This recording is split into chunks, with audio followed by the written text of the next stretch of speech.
Uh, Good morning, everybody, and we'll get started now. I think there'll probably be more attendees joining as we get started, but figure we'll jump right in.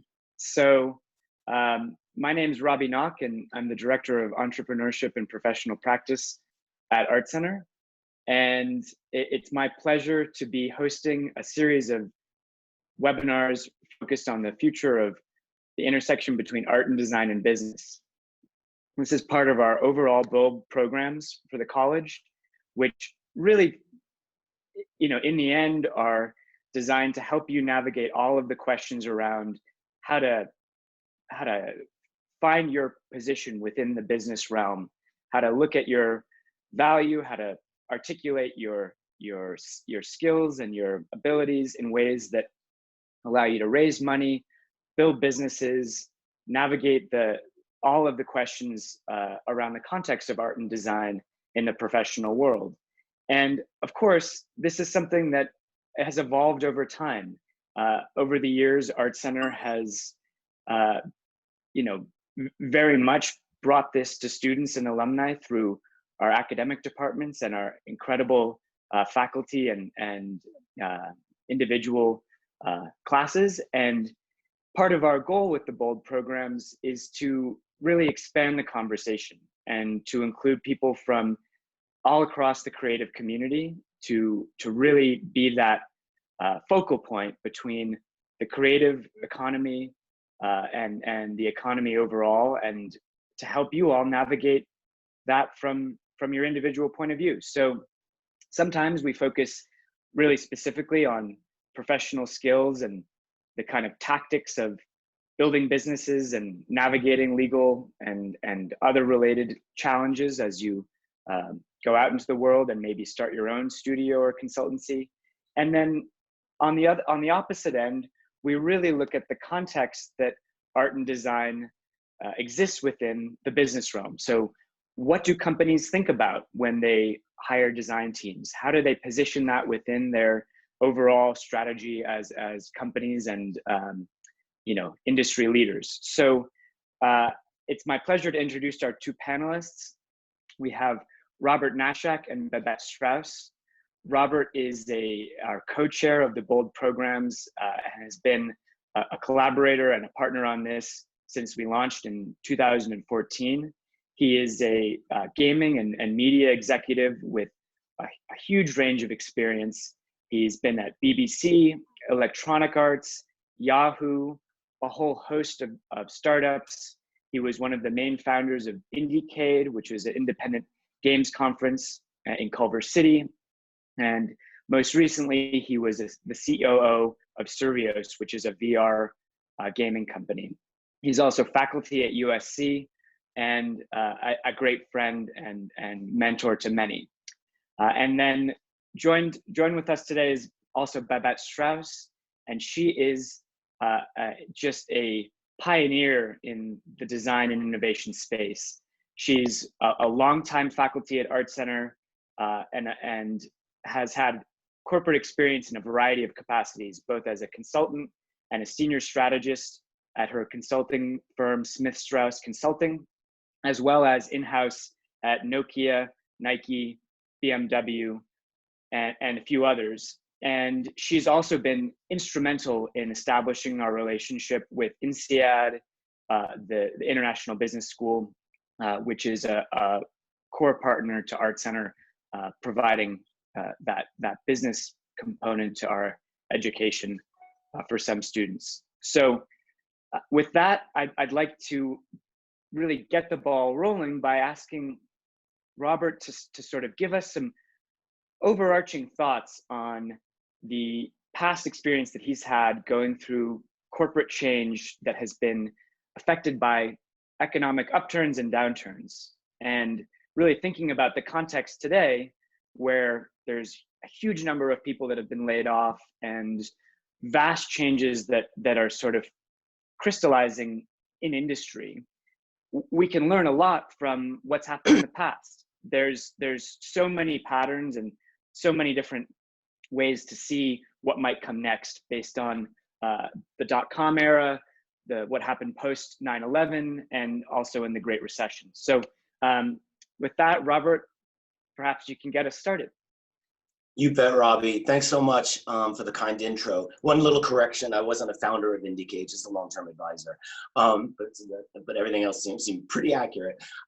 Thrilled to be here, everyone, and thank you for joining us today. These are very uncertain and weird times, and it's such a pleasure for me to be able to have a platform for just sharing some of my experience and some of my thoughts with all of you. In terms of the big picture, very briefly, I mean, what we've seen in past economic retractions like the Great Recession of 2008, big companies do better than small companies. Startups tend to be cash strapped. They don't have much money in the bank. It's hard to raise more money. Their customers are not there like they were before the recession. So big companies do better because big companies have more cash on hand. I was at Electronic Arts during the Great Recession when it hit, and they had $4 billion in cash in the bank, which is crazy, right? Startups just don't have those resources. Moreover, major companies have a very diverse portfolio of products that they can monetize from. So that's an advantage that bigger companies have. So one thing we see in these kind of post-recession and post-recession times is a lot of consolidation. Small companies who can't survive tend to get acquired by the larger companies. And you bet we're going to see a lot of that going on in the coming months and years, where big companies go on an acquisition spree. So for example, there's a lot of talk right now about anyone who's doing business continuity tools, which help you survive moments like this pandemic. Those smaller companies doing stuff like that, they're going to get gobbled up immediately. And we're seeing companies like Uber trying right now, amidst all of this craziness, trying to acquire Grubhub just so that they can diversify their business model as well. Interestingly, what we saw in the 2008 recession into 2010, the rise of a ton of really cool startups that really we know today. Uber, for example, came out of the Great Recession. WhatsApp, Venmo, Groupon, Instagram, all of these companies came out of that moment. So if I were on the market right now, I would be looking at new startups that look hot, that look like they have a good long-term strategy for success, good opportunity to join them. And if you're interested in bigger companies, just think about what bigger companies are going to be going through in the next couple of quarters. There's probably going to be hiring freezes across the board, where no one's hiring full-time employees with benefits anymore until they see how all of this recession is going to shake out. But if you want to get in on these companies, we can talk more about this later. It's a great opportunity because they still need to get work done. They tend to, in these moments, hire independent contractors more than not. So think about the independent contracting route as a way to navigate larger companies if you're looking for work. So those are some just general big thoughts. I'll throw it over to Babette. Thank you, Robert. You've pretty much covered the topics beautifully. I couldn't agree more with what you've said. And I also, small correction, I really wasn't with BMW. I was with DesignWorks USA. At the time, it wasn't quite BMW yet, but we were headed in that direction. It was still a wonderful experience. I've worked in both design consultancies and in corporate situations when we've had massive challenges both within those companies and nationally from an economic standpoint. And I've been privy to watching ventures like Virtu, the mobile phone venture, launch right in the middle of the major Great Recession, and the ability to see how companies respond from an inside position to hiring, to managing talent, to managing knowledge. So hopefully today we'll be able to cover some of those topics. And in addition, as Robbie said, I'm very passionate about the intersection of business and design, but as well, as many of you know, because I'm looking at the attendee list today, I've had some of you in my design professional class. I'm very much interested in helping young designers find their way to positions in the professional world that are both satisfying from a professional standpoint and from an economic standpoint. And today, I think that's no exception. We're all going to be working here today and talking about how we can help you better position yourselves to leverage the opportunities that are out there. And I think Robert touched on them really beautifully. And I think that's what I'm excited about contributing to today's conversation. So thank you for the great introductions, both of you.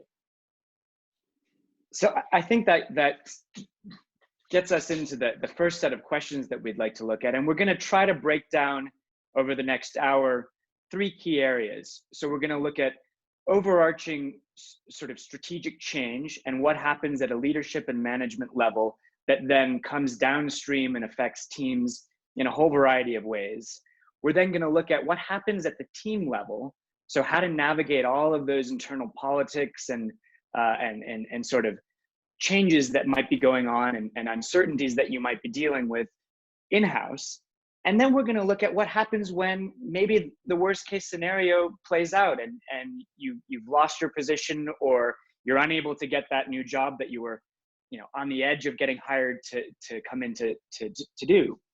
And that trajectory is something that really has, an individual has very little control over. There's a lot of forces at play in these types of times. And so I think the main goal is to help you see how each of these stages connect. So to start with, I think for both Robert and Babette, what have you seen at a management level both succeed in terms of helping reorganize or restructure in order for companies to be able to survive these types of moments? And what have you seen fail? So what have been some of those 2 polarized kinds of examples? So Robert, do you want to start with the success? Since Okay. your experience comes from one of seeing a company do it really well. Yeah, so I was at Electronic Arts, which is a major video game publisher, as everyone probably knows, when the Great Recession hit. I'll never forget the day. I think it was the day Lehman Brothers, all the news about Lehman Brothers came out. The COO of Electronic Arts came into my office and said, it's over. I mean, it was that dramatic, and everyone knew that we were in for a long-term downturn. And so what EA did, and it took a couple of years to execute, of course, we had an immediate hiring freeze and stuff like that. But what they did was so smart. They really were strategic about how to reconfigure the company. So what they decided to do was eliminate risky business ventures. And that meant, quite literally, eliminate original IP, like launching video games or new IP that did not have a franchise already behind them, either through an entertainment company background or its own franchise. So concretely, EA decided to double down on Madden football, FIFA. I was doing Harry Potter games, Harry Potter, anything that was big like that, they doubled down on. And they eliminated all the other kind of like smaller things that diversified their portfolio but weren't really making a big return. And all of that in order to save money. So for example, they decided to, like for Madden, for example, double down on that, increase advertising. I'm assuming they did that. I don't know for sure. But one thing they would do is let's double down on trying to get more revenue out of our existing players in these franchises. So for example, they would all of a sudden introduce more post-purchase behavior, for example, downloadable content, customization, new levels, all of that. So it was a double strategy of less titles, but more money out of the existing titles. And a really good metric for that, the New York Times reported this years later, that in the fiscal year 2009, EA released, this was before the recession was fully, taking place. EA released something like 63 titles to retail. 63, that's an enormous amount. And by 2012, they released 13 titles to retail. So that gives you a sense of how strategic they were. It was a very dramatic change for their business model, but they executed very well. Did that lead to layoffs? You bet it led to layoffs. A lot of these teams that were working, including my own teams, were disbanded because we weren't working on titles that were relevant to this new strategy of theirs. So instead of like across the board cuts, instead of just like hitting everyone, they really did sort of like make a bet, and they bet on what was working already. And I just thought that was a good success story. And we can talk a little bit more about, what happened in the rest of the industry as well. So for example, other publishers did the same thing. And all of a sudden you had these massive numbers of video game developers, including artists, designers, concept artists, illustrators, character artists, who were no longer, hireable for in these big companies. The big franchises, it was more and more competitive to get on those teams. So where did all of these extra people go? Interestingly, they went into indie development. That period of time, 2008, 2009, was a period that was marked by two phenomena. One was the rise of the smartphone, right? And all of a sudden, mobile gaming became even huger than it already had been with feature phones back in the day, flip phones and stuff like that. So all of a sudden, a lot of these developers just became mobile game developers. And then there was also the rise of the social networks. And Facebook gaming became huge as well. And interestingly, all of these developers started making a ton of money by going into those areas. But the other thing that came of that period of time is the free-to-play model that plagues all of us now in this day and age. So mobile games that are free to download, but then they monetize after the fact. And the same thing with social games. Everyone remembers Farmville, right? There were 80 million people playing Farmville at its peak, probably even more than that. But it was huge, huge people, scores of volumes of users playing these free-to-play games. And why did free-to-play hit at that moment? Well, we were in a recession, let's face it, and people are less inclined to spend money on these products. So it'd be interesting to see what emerges out of this time period that's the equivalent and as radical as new platforms emerging like mobile and social, and then also what could happen in terms of how we pay for the products that we love and spend time in. So those are my initial thoughts. Thanks. I find it's really fascinating. Just for those of you in the audience, Robert and Robbie and I have had the privilege of having some really great conversations over the past few weeks in order to prepare for today. But this is the first time we've gone into depth on the intersection of smartphones and gaming. And as I segue into my Nokia experience, it's pretty funny in a sense that, or it's pretty ironic that the rise of smartphones and mobile gaming was a real boon for the gaming industry. And Apple and Samsung's entry into the smartphone and gaming platforms was pretty much the beginning of the decline for Nokia. So we have another key pivot where technology and improvements on one hand can benefit one company and completely cripple or take down a giant of a company like Nokia was in those days. I was at Nokia during this massive challenge that began first with Samsung. We had other challenges, but Samsung was one of our biggest challenges, and followed by the release of the first Apple iPhone. And while Nokia was one of the most incredibly great companies to work for, it was a fabulous place to be an employee. I was there for 14 years, heart and soul went into building it. The day I was in Nokia headquarters, the day that the Apple iPhone came out, and we had multiple people in line waiting for those first purchases. And the president of the company stood on the 5th floor of our headquarters building, and we were all gathered around the atrium of that building. And he says, "Don't be worried. Apple isn't a phone company. They're a computer company." And that was, as you have memories of the day at EA when Lehman Brothers collapsed, I have nightmare memories of the day our CEO stood there and said, "No, don't worry. They're not a phone company." So, yeah.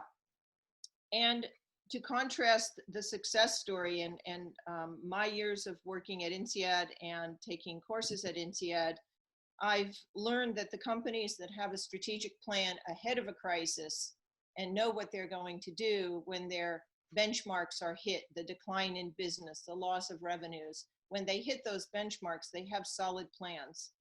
Unfortunately, my experience with Nokia, I believe they did not have a strategic plan. They were too confident. They also had billions or millions of dollars in the bank, and they were confident that that gave them an advantage. Their reaction was what we called in Nokia Swiss cheese type cutting. which was a little bit from each department and tightening of the belt. It didn't result in layoffs so much in the early days as it did in crippling certain key activities because budgets were cut. Unfortunately, we weren't strategic in cutting our portfolio. And because the way the business was structured, we had silos that competed with one another, and they were unwilling to cut their product outputs because it wasn't a coordinated effort amongst the different businesses. Strong personalities came into play, lack of coordination, maybe even lack of leadership at that time. Design, however, we tried to take a leadership role.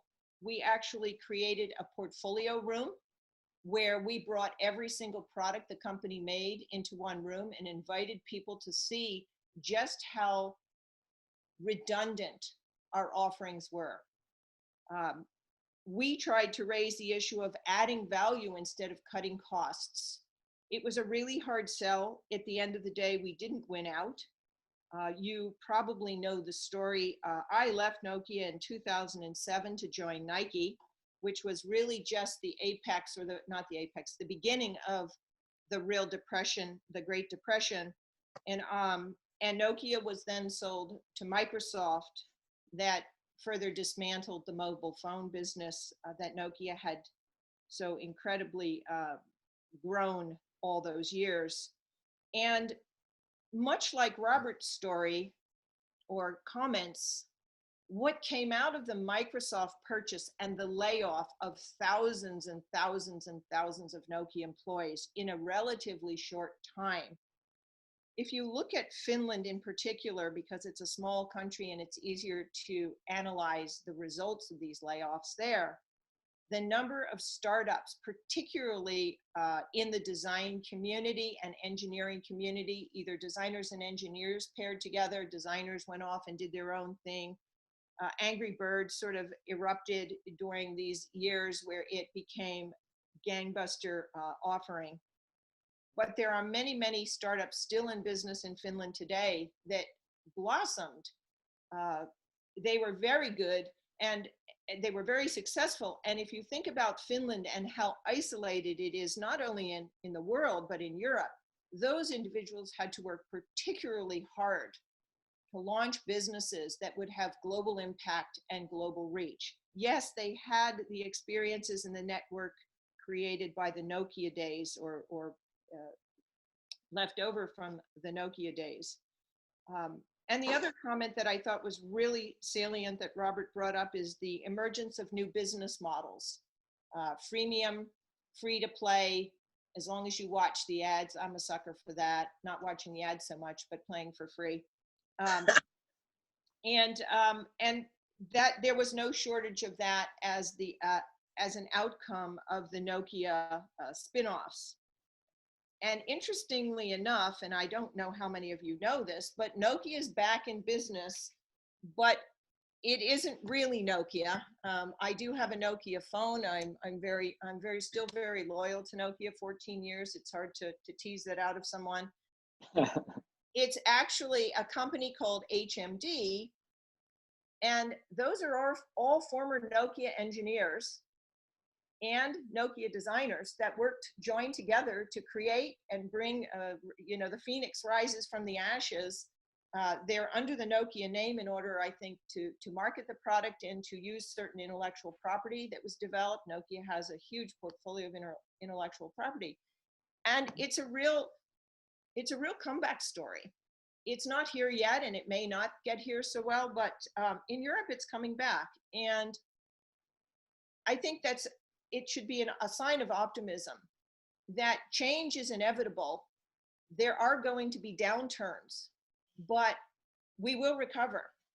And the one last thing I wanted to say is when I graduated from the Rhode Island School of Design, I entered the job market at a very soft time for design and for architecture. I had 2 degrees, and neither one of them had a whole lot of weight at the time I graduated because of the economic situation.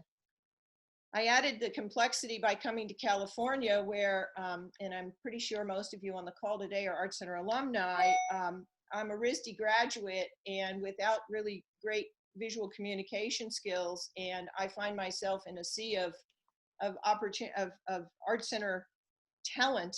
And I was like, my God, how do I ever get a job when I can't do the things that all these art center alumni can do? And what do you think I did? I came to art center. I enrolled in night school and I figured out I better get me some really good rendering skills. Well, that didn't work out so well, the rendering skill part. I don't think I really ever learned how to render well. But what it did for me was network. I ended up developing an amazing new network of colleagues or classmates, people that I met through the school. And I did get my first job through Art Center and through that experience. So we'll go into that a little bit later. But for those of you that know me, I've just had such a privileged career. I've worked really hard, but I've had such great opportunities. I started as a model maker in a little design office, and I ended up being in a global position for a couple of fantastic companies. And I just want to say, if I could do it, I think that anybody could do it. It's really, you know, life throws curveballs, and it's how you embrace those curveballs and look for those openings that we want to talk about today in order to help all of you have really, first of all, have a lot of optimism and hope for the future during a challenge like this, but also we want to give you some concrete tools that'll help you based on our experiences. And that's it.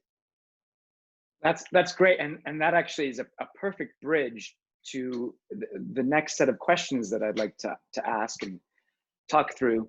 So I think sometimes when you're working within a large company or trying to find a way into that next position at a new place, it's really hard to see what the overall trends, how those might affect your individual position and your path. And so I'd love for you guys to talk about how we can sort of look at the big picture from the point of view of designers and creative people, and start to see where some of those effects are going to play out. So I think, you know, Robert, and Babette, your examples of the way that technology and behavior changed, a lot of that can be uncovered by research and really just a basic assessment of what companies do, what their missions are, and how that might be changing. So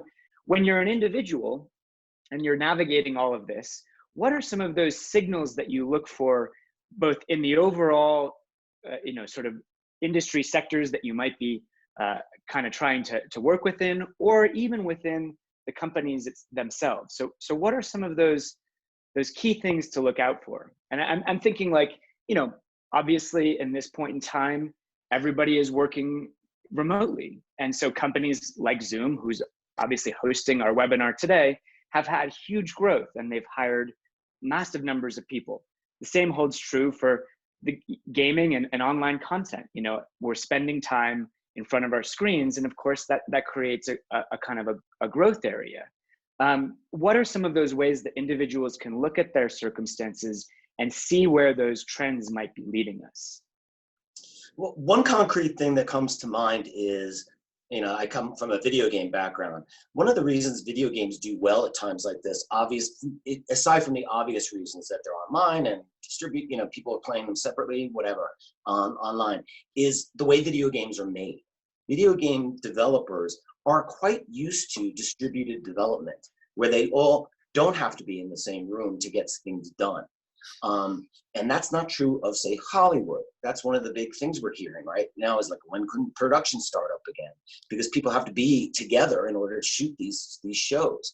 So I think starting to think about which businesses thrive in times like this is not a bad idea, right? So look at things that, look at companies or whatever that have distributed development as one thing that you could be doing right now to optimize your I don't know, likelihood of getting a job. The other thing is, like, let's say you're at a company right now. One thing we could talk about is, how do you assess your security, your level of job security, and when you're at a company during times like this? And I'm assuming some of you are working for companies. And it's a really, really tricky proposition. But from my experience, and I've been through a lot of having to lay people off, and I've hired hundreds of people, I've laid off a ton as well. It's times like this can get very toxic, particularly when people are working together in an environment. I suspect during the Zoom time, it's not as toxic as it can be. But individual contributors on teams start to get very nervous about their jobs. A lot of rumors start happening. People try to second guess what management is up to, and it can actually get really crazy making for everyone involved. So one thing like I think you could be doing is, instead of indulging in gossip and negative, talk, is researching other companies that are competitors of your company. Are they laying people off? That's always a good indicator that you might be next. Think about your position. How essential is it for the company? Could they outsource it relatively easily through independent contracting? And unfortunately, in my space, the video game space, people like concept artists, illustrators, character artists, a lot of that can be outsourced pretty readily. So that's something to just be aware of, whereas engineers, programmers are harder to replace, and we tend to hold on to them more readily. In general, I think when you're in these environments, you really, really, really want to be working carefully and closely with your manager. You don't want to be a negative person saying, oh, are we next, or all that. But I think you step up to the plate and say, what can I be doing, manager, right, to make you look better and make our team look better? Very important time to increase your visibility within a company. And there's a variety of strategies for that, but one of the best ones is working closely with your manager to make them look good, and make your team look good. And it's not, and I wouldn't be pesky about it by any means, but it's really, when you're working, your head is down and you're just working on your job and doing your best work, it's often easy to forget that people don't understand. People in the rest of the company might not know what you're doing on a day-to-day basis, and your manager might not be good at communicating that. So this is the time to step up and try to communicate to as many people as possible what you're doing, and how you're going the extra mile to do it during these difficult times. So jumping in on that, and I think that Robert covered a lot of the conversations that we've had, and I just wanted to reiterate, yeah, you're going through a tough time. You're thinking about yourself and your job security. Let me just say, I'm pretty sure your manager, he or she, is also thinking about their job and their job security. So one of my first recommendations, and it's exactly what Robert was saying, is have some empathy for their situation. Try to understand what their goals and objectives are with their boss. And by helping your manager achieve his or her goals with their boss, you are certainly building your value, or you're proving some of your worth. Now, they need to do the same thing with their boss. What is his or her challenges, and going up a level, and so forth and so on. And strengthening that chain all the way up to the key decision makers is not a bad plan. It's not something you can control, but you can certainly contribute towards that, encourage your manager to do that. Robert mentioned something in our conversations, which I think is really important to remind, is that do it with a light touch. You don't want to be too obvious that you're feathering the nest to favor you. But what he said is absolutely true about poisoning the well. You'll notice that when people perceive there's one bone, they're going to start to fight over it, and a lot of backstabbing. It's really important that you stay away from those behaviors, and take it very seriously, the work you're doing. Let that speak for itself. Promote yourself. On the other side, as reality starts to strike, you look for signposts. There's companies offer early retirement. You start seeing nice packages being offered for employees that opt out if they've been with the company for a long time.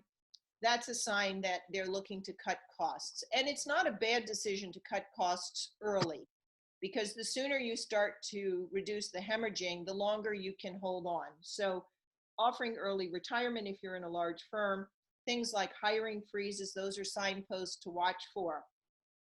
Usually companies, even in a bad quarter, or at the end of a year when they're coming to their final annual budgets, will freeze travel, for example, or freeze entertainment expenses. They'll start cutting your budgets to make sure that, or stopping all travel to make sure that that money isn't being spent, because those budgets have long since disappeared. So you look for some cost cutting. If it goes beyond travel and some of those highly discretionary types of expenditures, they stop contributing to 401ks, or they stop, or they ask you to pay more for your health insurance.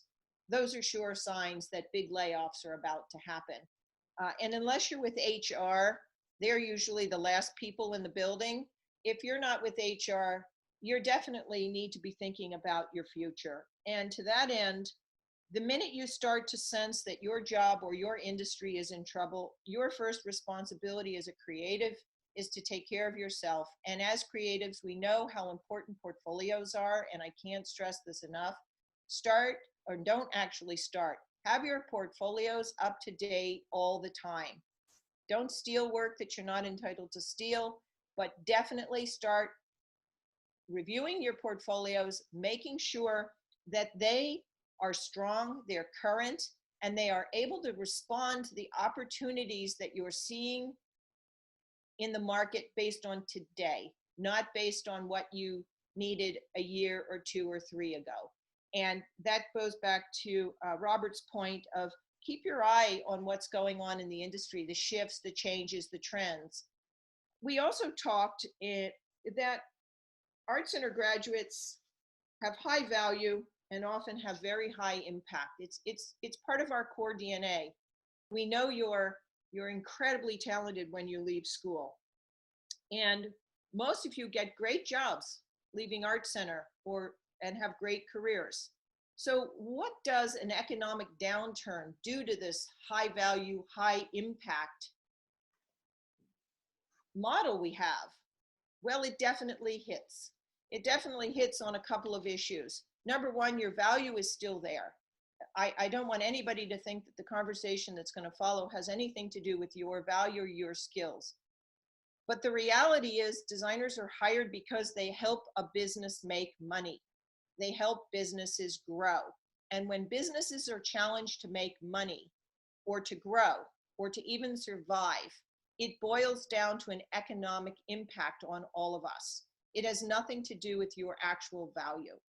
And so what we talked about during our prep conversations is not to lose your ambitions to have great jobs, the perfect job that pay really well, but it's to modify your expectations, to align them with the current opportunities, and to accept that maybe for a short period of time, you are just going to have to do something to keep yourself busy and productive. It may not be the something that you thought you wanted to do, but it's a positive something. Well, So, and actually, yeah. just to jump in right there, I think one of the key things that is sometimes challenging for the design and creative community is to translate those core values of their portfolio work into the language and key points that managers and leaders and the kind of overarching teams that decide where design and creative resources go. There's a difficulty in translation. So what are some of those ways that you can translate that incredible portfolio to the types of skills and abilities that managers are looking for during this potential period of downsizing or layoffs on the horizon? It's a really great question, and it was actually the topic of my first class yesterday, the design professional. We talked about that quite a bit. Number one, you can ask, what are you looking for? You make sure you understand exactly what it is that the job requirement is, and you sell yourself and you sell your skills really well. You talk through your projects with those skills popping up in the conversation all the time. The other thing is you can familiarize yourself with business terminology, with the specific company you want to talk to or interview with, and understand their business challenges. Again, I go back to the fact that designers are tools. We're tools to help businesses grow, to help them make money. And as a designer, you need to learn how to talk about your value in terms of the company's needs, the company's objectives, the department's needs, the work they have to do. And much to Robert's earlier comments, where EA strategically went into certain businesses or stayed in certain businesses, they were there to get work done. They weren't envisioning 400 future titles and doing long-term visioning work or strategies. They were dealing with the here and now. So if you're a designer and you're looking for work during tough times like that, like this, I think it's really important to think about what are today's pressing issues? What do they need to do? They need to launch good product. They need to launch cost-effective product. They need not to take big risks. So if you can integrate those kinds of conversations into an interview around you're good at de-risking, you know how to do early prototyping to take the risk out of new ideas, you're really good at visual communications, which will help people understand exactly what you're proposing so that you de-risk it. It's all about reducing risk for a company and adding value. And I think you've got to learn how to really speak to their biggest fears, which is wasting time, wasting money, having people on the payroll that aren't going to make that kind of get it done contribution. Now, that's just my personal point of view. So can I speak to that as someone who's hired multiple Art Center graduates in my career? This is a perfect time. I think everything Babette just said is dead on, absolutely right. But let me just give some more concrete examples of things you would want to bring up, say, in an interview. Babette used this phrase in one of our conversations. She said, you want to show that you can put 3 oars in the water. I'll row for myself and others. And I think what you want to do is, acknowledge in an interview that this is a crisis period of time and that you work well in those kind of conditions. And by, for example, going the extra mile.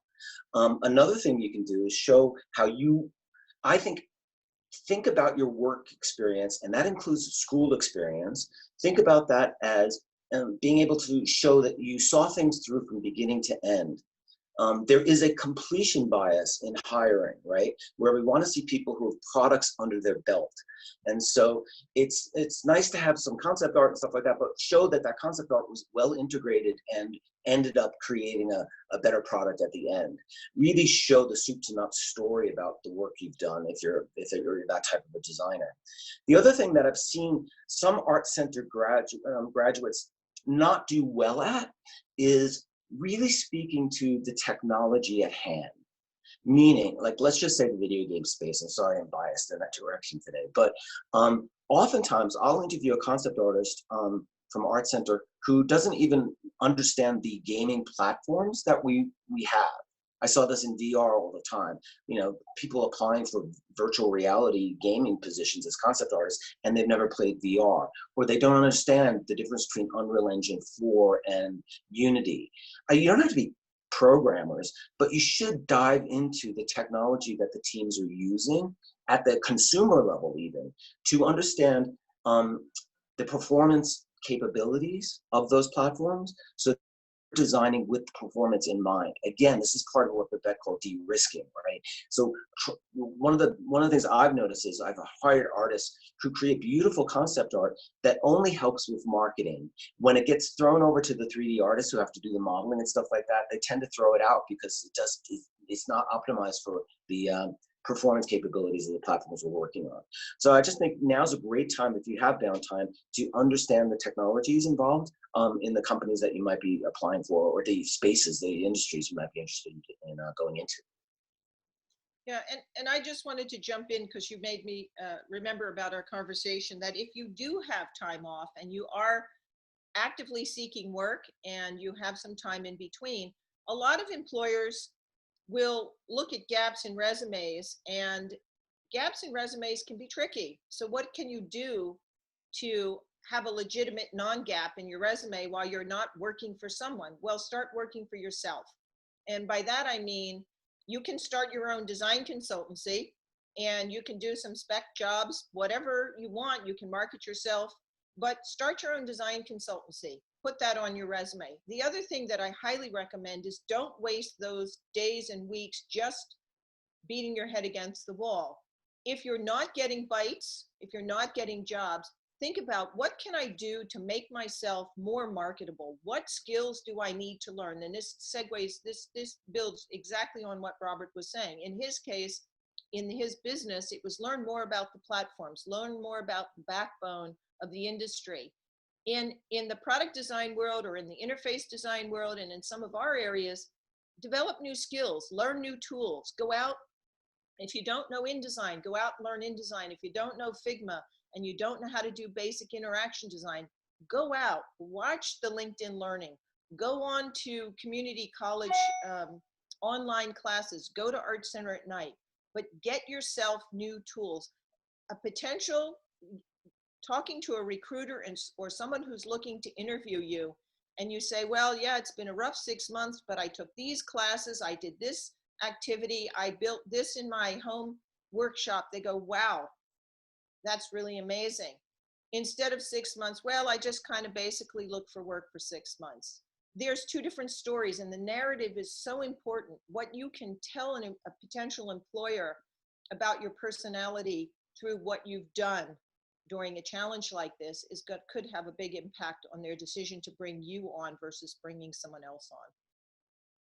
Yeah, and having a real positive attitude about that. I love this, you know, instead of like, oh, like just like what Babette was saying, instead of like, oh, this was a tough time. No, this was a golden opportunity for me to do this and this and this, right? The other thing that you want to be doing at a time like this, let's say you are experiencing a gap in employment, is networking. Absolutely. And we need to talk about that. Right now is a golden time to be networking because everyone is home, right? And that's not going to last much longer. So get on it. So how does one network? Let's just get practical about it. I literally would, like, if there is a conference, like a game developers conference, I will invite my students to come and I will walk through hotel lobbies with them to show how easy it is to introduce yourself to people and get information out of them. Now we don't have conferences. So how do you do that?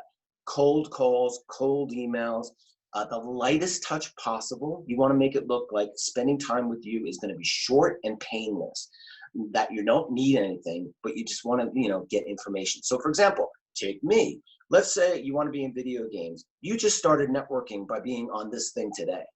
What you should do is write to Robbie, get my email address, because I'm happy to share it, or find my email address, which is easy to do with current software, and reach out to me. Say, and you're going to do two things. You're going to kiss my ass a little bit. You're going to say how brilliant you were, Robert. Oh my God. You know what I mean? Stroke an ego.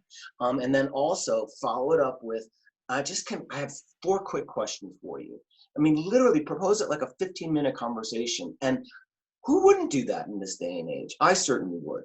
So feel free to reach out to people like that with the lightest touch. You're not begging for anything, but they have knowledge that you want to get to, and they will be more than happy to help you. One thing about, while I'm talking about ass kissing, I wanted to mention the best cover letter I ever got, you know, with a resume. And that was when I was at Servios, and someone wrote in their cover letter specific things that the founders talked about on blogs or at conferences that they really admired. And that cover letter showed engagement with the work of the company at a very specific level.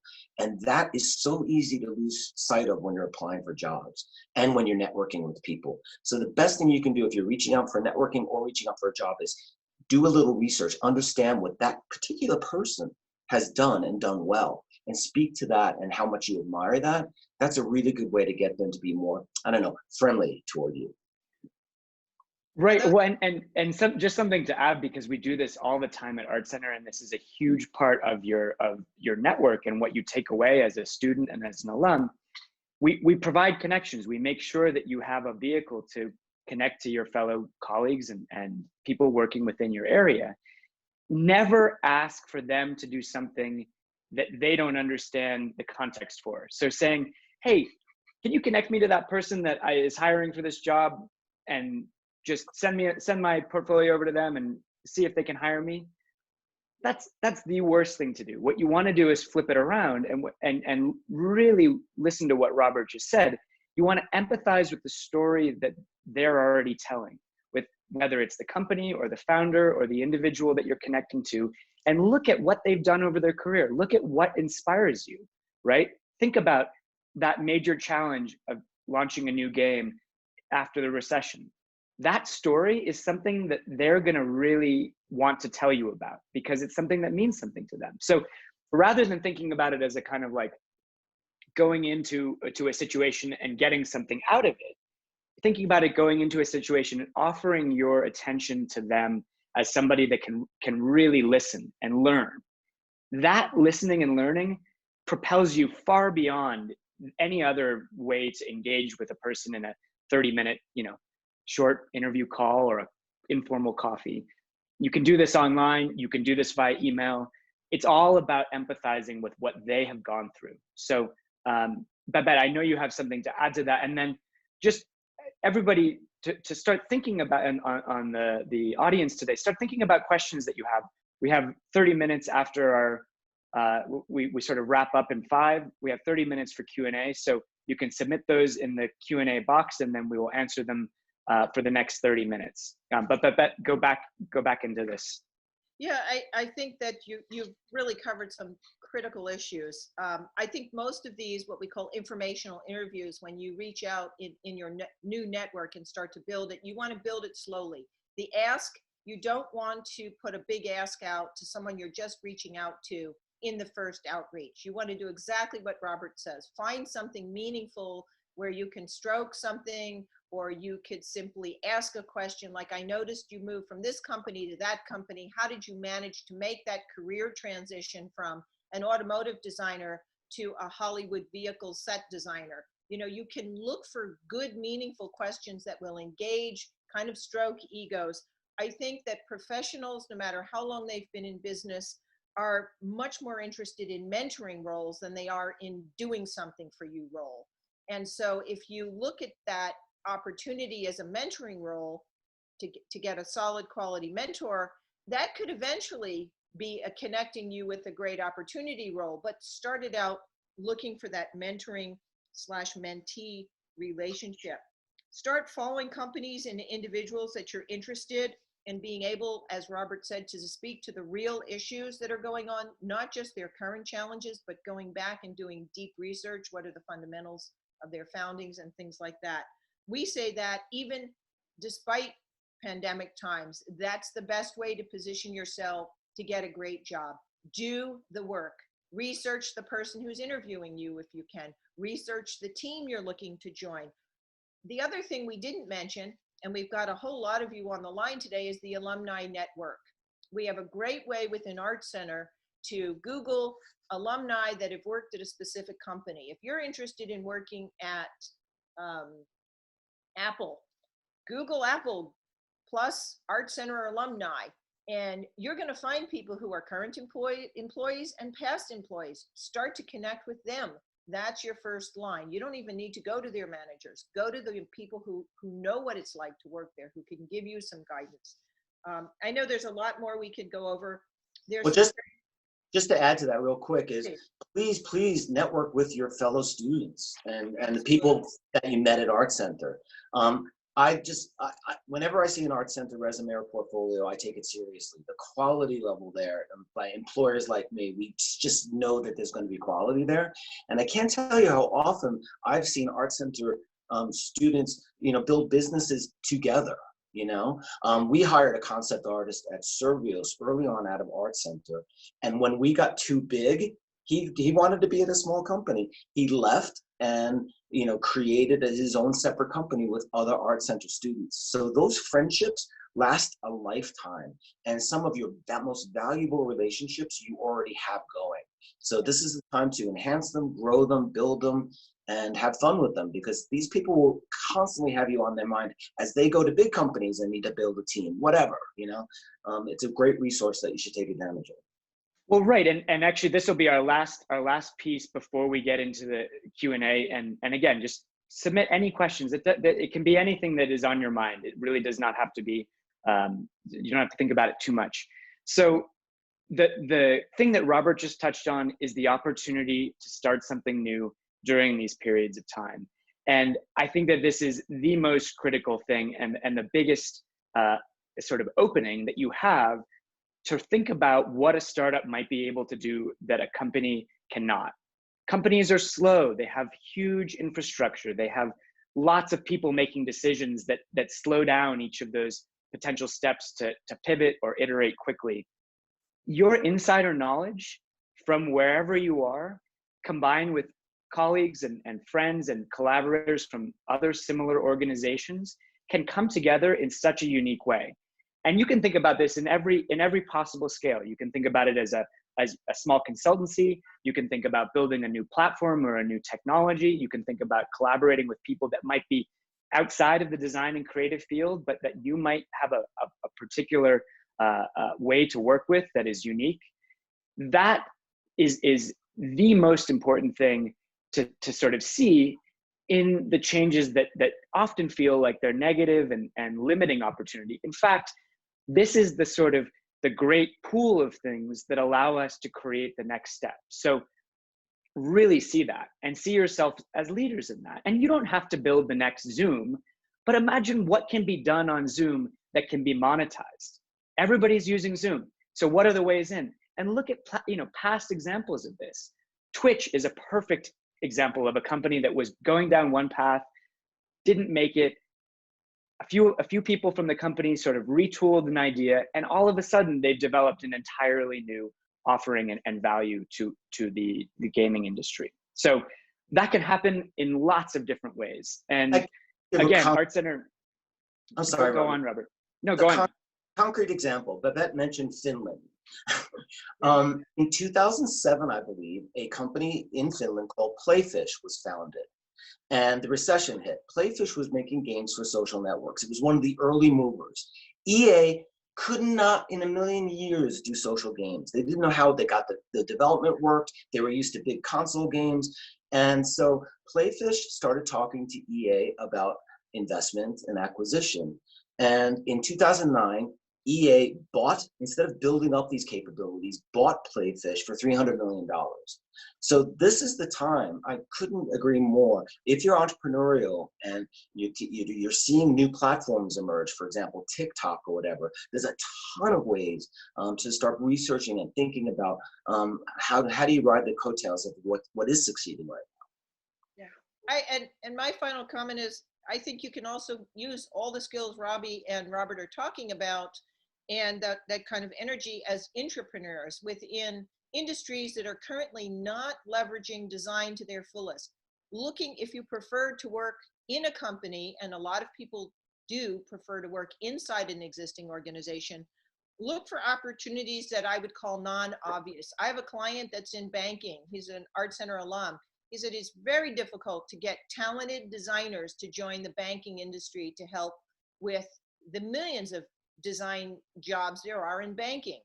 And things like construction. Met a wonderful alumni that found herself doing part-time work in a construction company, and then they figured out they could use an online website and then a digital platform for managing X, Y, and Z, and found herself becoming the chief designer for a very large construction company, which was a non-obvious start, but one that was very rewarding and very much utilized all her skills, her design skills in the end. So entrepreneurship, great opportunities to leverage what you've learned.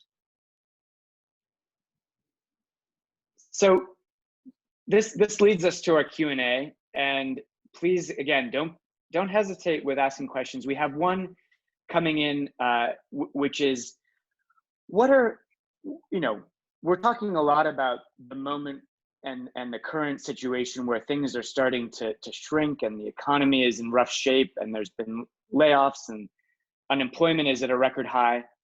But what from your perspectives, what do we need to start to look for in terms of signs of recovery? What are some of those signals that we're gonna, when we're sort of at the end of this period, what should people be paying attention to when that begins to sort of transition back into a period of growth or a more sustainable business? One thing that probably a lot of people in this webinar don't do already, but could start doing, and it would benefit them, is to really look into where the investment dollars are going. The venture capitalist firms, what are they investing in? Are they investing at all? When does investment start up again? Research on things like tech stars, small funds that invest in companies, early stage companies. There's a ton of stuff online about that. So just really think about where the money's being invested at this point, because that's always an early sign of where trends are going. Yeah. Two good places to look just for everybody, Crunchbase and CB Insights. There are both free ways to access that information, and they share a lot about investment activity in a few different areas. So a lot of it is readily available. And then look at your libraries. There's access to databases and tools that you can use for free and access this type of information in surprising ways. I think that, and this is advice, pandemic or not, is make yourself, get familiar with the news. Read business newspapers, business journals. There are some feeds that you can get. I get a few of them, and you can actually narrow the sector down. When I was doing a lot of work for GE, I narrowed some of the sectors down to know more about the oil and gas industry, for example, so that I could become more of an expert for my clients. So look into some of those bases. Look at job postings. Start to see where people are recruiting for positions, openings. That's a really good indicator of which industries are starting to open up again. I would even say go back to your old employers if you lost your position and be very willing to return. It's a very high cost to recruit new talent, but bringing back in some cases old talent that already know the company, know the drill, know the products, it's something you could ask to come back to. It's certainly not, can't harm you to go back and ask for something or ask for a position in a firm. You might even want a different position, you might get a better job. Here's a little suggestion that's a little bit weedy, but useful. Watch for high level, like C-level or VP level execs from big companies. Watch what companies they are jumping to, because these are the people who know your industries more than anyone else, really, and they often will jump to the next big thing. A very concrete example, I mentioned that COO that came into my office when Lehman Brothers collapsed and said it's over. He and I, in the following weeks, had meetings with a company called Playfish, which was a competitor to Playfish. They were doing social gaming. Sure enough, as soon as he met with them, he called their board of directors and interviewed for a CEO position at that company, and he left EA to join Playfish. So that was a really good sign that he believed, as I did, that social gaming was going to be big, and it was.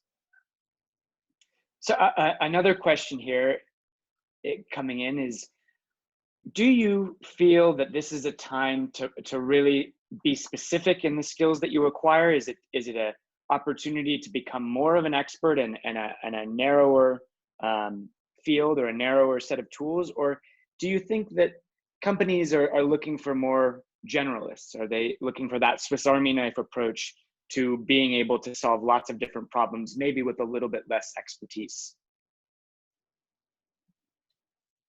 Wow, that's I think it's very much case by case. I don't think you can really assign an answer to every company out there.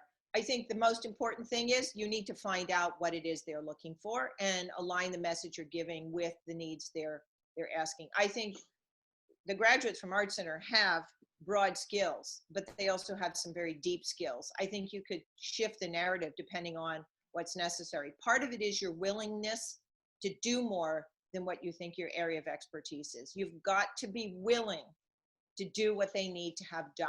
You've got to be willing to be uncomfortable, to learn new things, but you've got to show enthusiasm that, look, I'm a quick learner, no worries.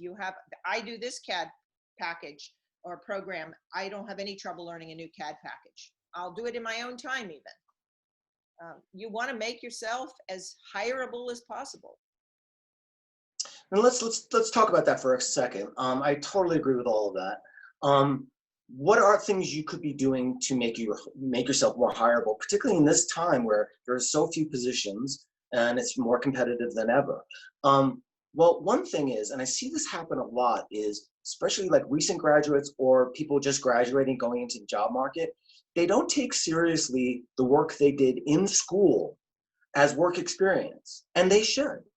So for example, resumes could be formatted instead of having, being worried that I don't have enough experience or jobs in corporations or companies or whatever. You could actually frame the work you did at Art Center as legitimate experience that should very well belong on the resume and is an important thing to put on the resume because it's going to actually make you look like you have broader skills, which you do.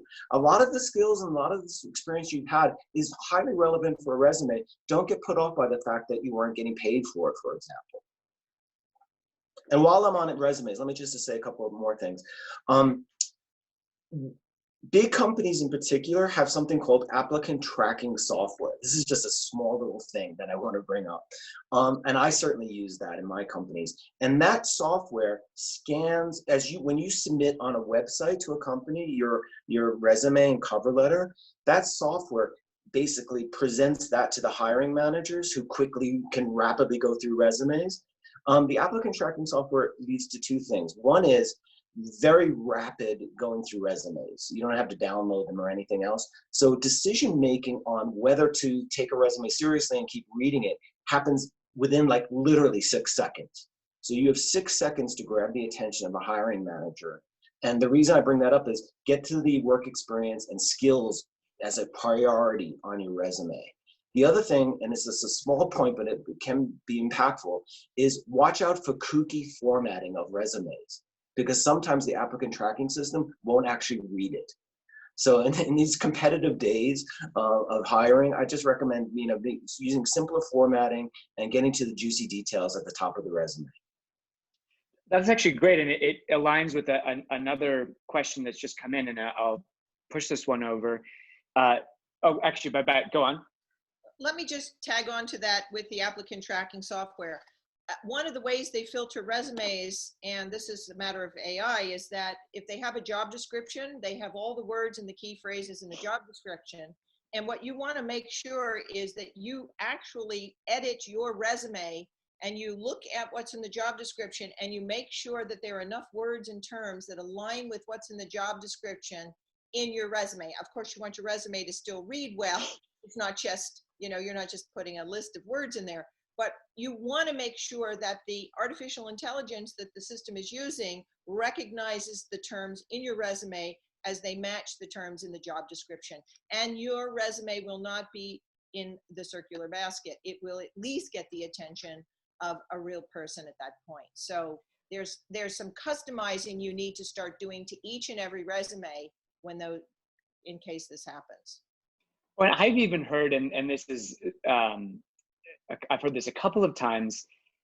Sometimes what you need to do is look at those keywords and really make those matches in your first input of the resume into the application system. And then you'll oftentimes get another opportunity to share a resume as an attachment or as a PDF or in some other format with the team that's actually going to be doing the interviewing. It's not always the case that those two things connect. So you kind of get two ways in. That first step, making sure that it really lines up with the job description, is key. And then that second step of really thinking about how to best represent yourself to a group of people that's actually going to be reading the resume, maybe in a printed format in the future in an office, if we ever go back to that. So actually and then good to see a couple more questions coming in.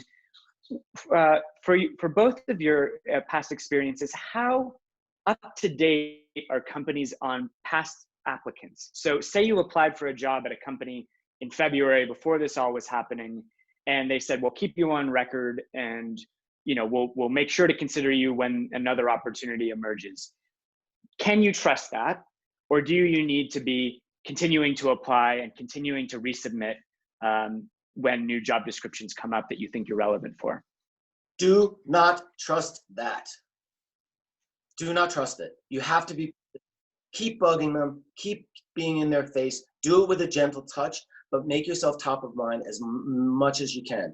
HR departments are always in flux, hiring managers. Your resume gets lost, it just does. So, and they might remember you, but they might not remember your name. I mean, you just have to be persistent.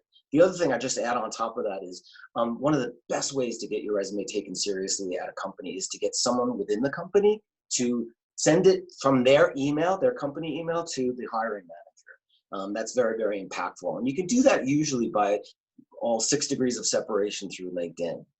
Right. And most of the times an internal team member will hear about an opening long before that opening gets posted.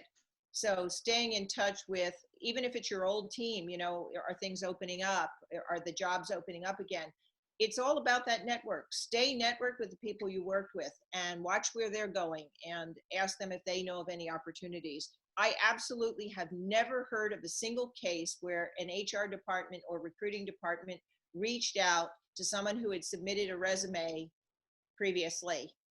Now, the one exception to that is Nike, where they had design recruiting and they would follow students from beginning to end and of their educational career.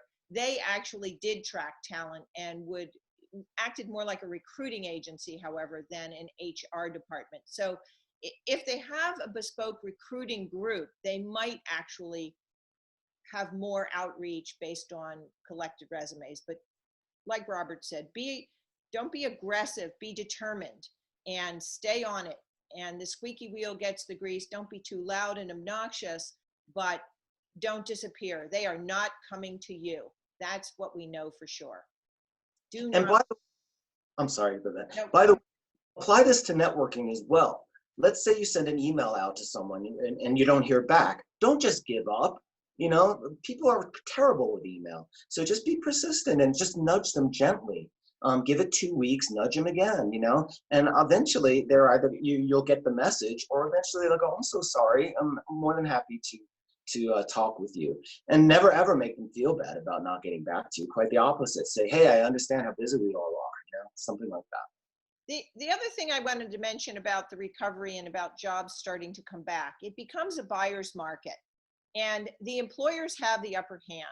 So while we teach negotiation skills in classes, and this was this high impact, high value conversation, it's an important time to reassess how you will approach a job negotiation, a job offer, a salary offer.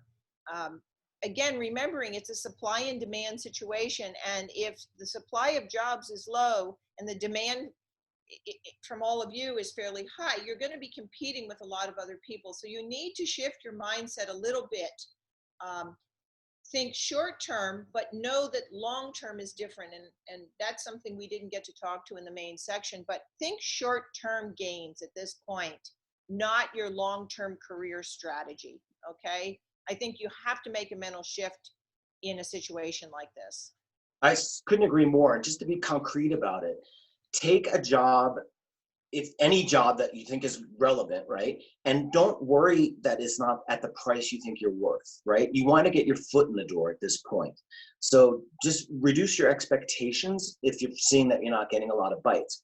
But for the long term, keep in mind that if you come into a company at a low salary, you're just going to get incrementally bumped up. And it's going to be something that you want to keep in the back of your mind as the way to actually get to that bigger salary that you always hope for might be to shift to another company. Right. So just realize you might not be going on a long-term career path in that company, but you're using them to sort of like leapfrog into the next big opportunity. Right. Really important. So another question here in terms of this sort of gap and the space between positions, somebody's been struggling to get a position at a company and has applied to lots of their competitors, and they're getting a little bit down the path, but then nothing is coming to fruition. And they're wondering, how long should I continue to do this? And should I change my tactics and maybe apply for a master's degree or some other very formal educational experience? I think it really requires self-assessment. That would be my first response is, why aren't I getting a bite? What's happening if I'm being turned down? Is it just that it's a bad market? It's oversaturated. They don't need help. Am I asking for too much? Or am I kidding myself? Do I really have the skills? Do I come across in an interview as being a good fit for their culture? I think it's a time, if you can extract feedback from people you're interviewing with on why they're not moving forward with you. It may hurt your ego a little bit, but better to know that to respond to it. Some people should go back to school. We saw in downturns, lots of people go to graduate school. Lots of people apply for jobs as faculty in schools during a downturn. School is a good place. It's a safe haven. It shows you're interested in growing, but it's not necessarily the right thing for everyone. I think some people, even with 2 graduate degrees, might find it difficult to get jobs if they don't do well in the interview process. So it's another area you can devote time to, work with a coach. Interviewing is a skill. It is not something that you should just walk into without planning for. And there are lots of tools. There are a lot of good books that help you prepare for interviews. But getting feedback from previous interviewers could be hugely valuable for someone who's found so much difficulty in that aspect.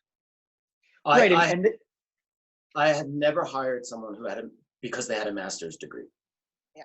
Right? It's just, the degrees at some point don't matter anymore. It's the experience and what you bring to the table. So would I go into debt right now because I'm not getting a job? No, I would do exactly what Babette says and figure out why this might be happening.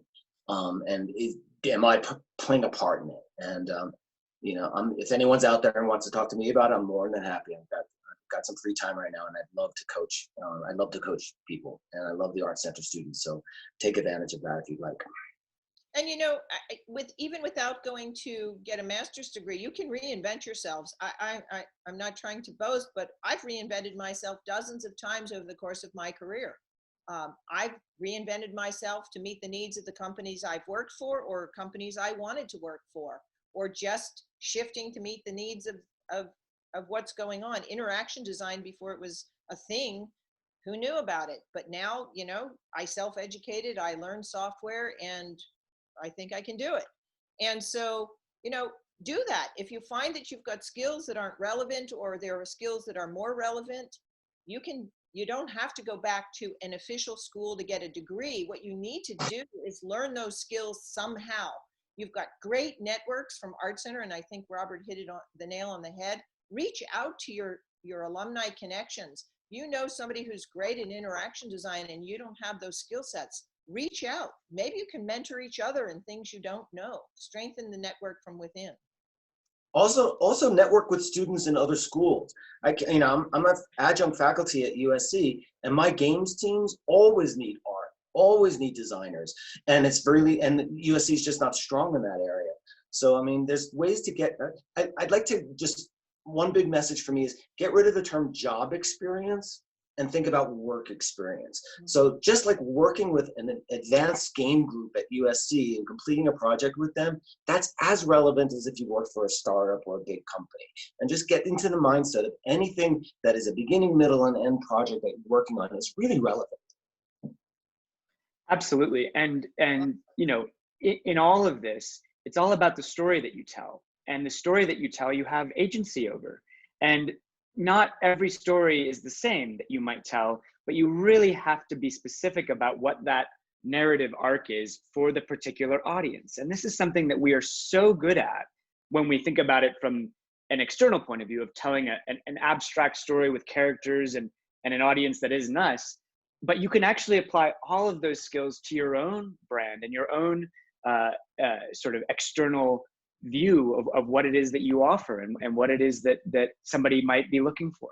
And that story design, that narrative design is one of the meta skills that you take away from Art Center and the creative industries that you work in. And you can apply that to yourself. You are the product of your own, offerings, right? And that's super important. So a couple more questions. We only have 8 minutes left here, and we do have to end right at 11:30. So a question, and I'll read this one directly. How important is brand presence? The ability to speak with clarity, confidence, and look professional in this online format. Is the question about the individual's own brand? I'm assuming so. Well, I wouldn't necessarily title it brand, I think, but everything you listed in the question is really critical. First impressions. let's go back to the importance of first impressions. They're huge. So do whatever you can to make that first impression really hit home. Well, right, and it's not the easiest thing to do, but you do have the ability to practice without any barriers. And we're all being forced to think about ourselves in a much more public, much more branded way because of these little boxes that we're in these days, you know, and that this is the mechanism that you are able to communicate and connect with others. And so you have control over that and you can test it out. And it doesn't necessarily feel comfortable. It's not necessarily the thing that you were trained to do or really want to do or you know, in any way feel inspired by, but you do have the ability to do that with a phone or a laptop and test it out, even on your own. You don't need to have an audience. And part of the thing about all of this is that the audience is hard to see. It's hard to sort of understand how people are reacting. There's delays, there's you know, lags, there's lack of you know, a consistent connection, and really being practiced in that is critical. Gonna jump to the next one here. Can I add one So, more thing, Robbie? oh, sure. Yeah, I think that it's really hard to take physical cues in a Zoom conversation, and that's really been a huge challenge. And that's what we can do when we have one-on-one interviews. But what you can do is, as you participate, is make sure that the image of the person you're interviewing with is as big as possible, and that instead of looking at yourself in the screen as you talk, look at them as you're talking, and really practice your best, you know, human to human, I don't know observation skills. Do they look bored? Do they look engaged? Do they look like they're eager to get off the line? Practice as much of that as you can, even in this context. Make it personal, because you're talking to a real human being and you need to appeal to that human being. And one simple thing you could do is start the conversation by going, how is my audio level? Can you see me okay? Right. Just that takes the I don't know, nervousness out of it as well. It has that benefit. One thing we always do whenever I've been in a startup, when we're raising money, we have this concept of pitch to friendlies first. Yeah. And friendlies are people that you don't expect you're going to raise money from, but you can get feedback from and you can practice your pitch. And I think for job interviewing or interacting over Zoom, you should use your friends, use your fellow students, whatever, and do practice. Practice makes perfect. I teach a course at USC that has pitching at the end of the semester, and everyone had to pitch over Zoom. And the thing I noticed most of all is over Zoom, my students were more inclined to read from prepared notes and be less spontaneous and less human. And just remember that that's going to be a temptation because they can't see your full setup, but it's going to make you less, I don't know, human appearing, if you will, and less engaging. Completely agree. So 2 last questions and then we'll wrap up. I think this one we've covered in some ways, but what do companies think about when they see a resume that has had lots of different short experiences, you know, maybe a year or two, and a person that's really jumping between jobs? Is that something that they look down on, or is that okay, or is that actually a good thing? That can be, it used to be a deadly thing. I can't tell you, like back in the day, it used to be like, oh, you know, this person is not stable. They keep getting bumped out. Nowadays it's not, because it's just a more dynamic, I don't know what's happened, what changed, but it's just more dynamic out there. And people jumping around, as long as you have a good story for it, I think that's really, it's okay. And I wouldn't get overly upset about it or be nervous about it. My favorite thing someone said to me that I was interviewing at Servios, she was at a place for 2 years and interviewing with us. I said, why do you want to leave after 2 years? And this line, you got to steal it. This is the best line ever. She goes, they weren't in love with me, but I wasn't in love with them. And I thought that was a perfect line. So feel free to steal that one. Yeah, I think, you know, the answers have been really good on this one. I don't really have anything to add to that. Great, and then the last one, and these are both connected, and this will take us to the end. How, I guess, actually no, I'm sorry, I'm reading this now more specifically. How important is social media presence in the need of being visible? So should you be thinking about putting your portfolio on Instagram in some sort of way, other platforms, you know, the number of followers you have, the number of likes that you have, how important is that when it comes to the assessment of your skills and your qualifications? Well, I'll jump in on this one very quickly. I can't speak to the Instagram. I don't know where recruiters go. I think that's a really important question. Maybe CPD could jump in at some point on a call like this and talk about where recruiters go to find resumes and portfolios. But I certainly think it's important to have a web-based portfolio that works really well, that has enough text that someone can narrate, can walk through it, and the narrative pops up at them. Not huge blocks of text, but enough that sell your skills. And I know we're running out of time, but it's really important to think about your projects as vehicles to tell the story about what you can do and who you are. And I think that's one of the most important messages I want people to remember is employers don't want to hear the sordid details of the project line by line. This is what I did first. This is my research. They want to know about you and your skills through the lens of a project, but learn how to use it to promote yourself, your skills, your value. Integrate those messages in the conversation or the narrative of the project, no matter where it is. But yes, have a web presence, definitely. So in my space, it's not so relevant for artists that they have a big social media presence, but it is for hires like in PR or marketing, where we're literally, if you're an influencer, that makes you 100 times more attractive to us as a hire. Well, what I would say as a professional out there, you're a professional out there in using social media, become a thought leader.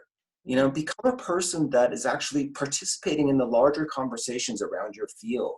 And that's super important. And I think that's really meaningful. It's part of networking in general, but it's also part of brand building for yourself. Yeah, great point.